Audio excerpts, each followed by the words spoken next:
Hi, morning. Hi, this what I'm about to share may be a bit controversial, and it's not meant to disparage anyone, not the elderly in the estate that I live in. I have a lot of respect for the retirees. I'm just sharing what I've observed, the sentiments that went through my mind then, and my takeaways now a decade or almost two later. And because I'm also in the aging bracket, and to add to that, having seen my elderly dogs age, and one of them just passed away last week, and of course watching my elderly parents yeah deteriorate physically. So I was saying that okay, anyway, I'm gonna start with this premise. I was catching up with a former student who is in his early 30s now. He has a family, and he lives in a rental flat right now while waiting for his condo to be built. He lives just across the road, so we caught up over coffee a few days ago, and he mentions that I think he appreciates these catch up with men, even older guys, because he's acknowledging in his 30s that men rarely have opportunities to find other men to share and really be vulnerable and just listen to each other's struggles and encourage each other. This is so true. It's been true for many years, unless you're like you have a support system, like you may be in a church cell group, that your men are rarely talk about their feelings, their struggles, or admit to their struggles. And therefore I think the Gen Zs and the younger ones are doing it right. And it's this whole, and thankfully for the pandemic, we are now in an era where it's no longer taboo for men to share about mental health, to share about their struggles, and to encourage each other in this way, not just rah caveman. It's 2 minutes 34 seconds. So the elderly in my estate, my aging estate, Toa Payoh. So there was one of my earliest encounters with an elderly person was right outside a community center nearby.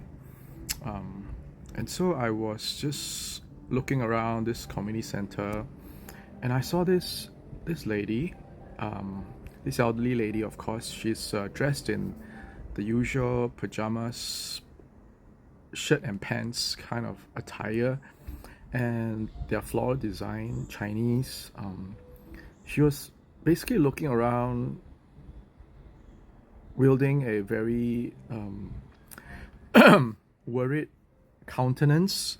And she's like approaching a stranger here, and then the stranger just walked away. I was just observing her from afar, and then of course as I was walking past her, she approached me. And I mean, I'm the type who will do something about people, things. If I can help, I will help. So she asked me if she could borrow my phone to call her daughter, because she needed her daughter to come pick her up, and she's been waiting for a long time. I may have gotten some of the details wrong because it's been at least more than 10 years ago, but these are the more pertinent ones that I can remember very, very, very clearly. So I said, does your daughter live nearby? Do you live nearby? And she says she cannot remember, and like she needs to call her daughter. And I said, do you remember your daughter's phone number? Then she went blank. And she went on repeating that I need help, I need to get home, I need to call my daughter, please help me. I mean, I was stumped. I could have just walked away like I saw the earlier couple of strangers did. And so I said, Auntie, you wait here, okay? The CC entrance is just there. Let me just go talk to the CC people. Yeah. So I I walked into the CC, knocked politely, asked them, and explained to the elderly lady situation. And the younger staff there looked at me, and she just she sighed and said, "Just ignore her." I said, "Oh, but why?" "Oh, she's like this. She comes around every day, asking strangers to help her call her daughter, and it's just her. Don't worry, she will go away after a while." I was I was startled. I was shocked, and I said, "So, what can we do then if whenever we encounter persons like this? Do you have any like programs to help these old people who are lost allegedly, or I say." She just kept quiet. Again, this video is not meant to disparage or criticize any elderly person, living relatives of elderly persons, or the CC staff, because if you really think about it, if it's so common sight that it's a common sight that this elderly folks, some of them, who have obviously degenerated into some stages of dementia, and it's if the CC staff have obviously tried to reach out to her and realize that there's nothing much they can do, or they have tried, yeah, and it might be a false alarm, or just that the elderly lady, someone will come and pick her up later.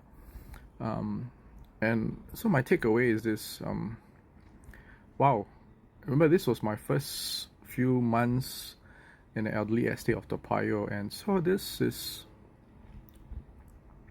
quite interesting for me, quite quite revealing for me.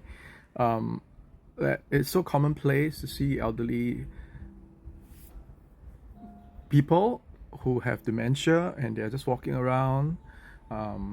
Not that every day you see them, and over the years you don't see them anymore, and it's because they are gone. And that you can stop the first time to listen to their story, offer assistance, but subsequently you will also learn that I have learned that this happens living in an elderly estate, and we need to be very, very aware of their presence, extend help when we can, have empathy, and not just walk past them, and because we will get there ourselves someday, right? So I'll share other encounters with interesting elderly folks tomorrow. Have a good day.